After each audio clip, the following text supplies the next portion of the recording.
নিজের কাজে সেরা হয়ে ওঠার ৫টা ফর্মুলা। কোনো কিছু করার ইচ্ছা থাকলে আর উন্নতি করতে চাইলে জীবনে, তাহলে কিন্তু ৫টা পয়েন্ট সবসময় মনে রাখবে।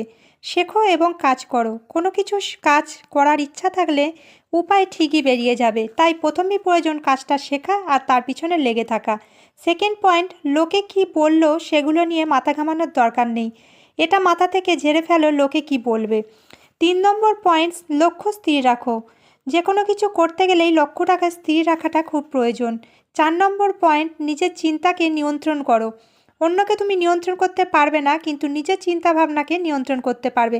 তাই নিজের চিন্তাভাবনাকে নিয়ন্ত্রণ করো এবং নিজের কাজে এগিয়ে যাও। ৫ নম্বর পয়েন্ট, অজুহাত দেওয়া বন্ধ করো। যে কোনো কাজের ক্ষেত্রে আমরা যখনই অজুহাত দিই, জানবে নিজের দুর্বলতাকে প্রশ্রয় দিচ্ছি। তাই নিজের কাজে এগিয়ে যেতে হলে আর সফলতা অর্জন করতে হলে কিন্তু অজুহাত দেওয়া বন্ধ করতেই হবে।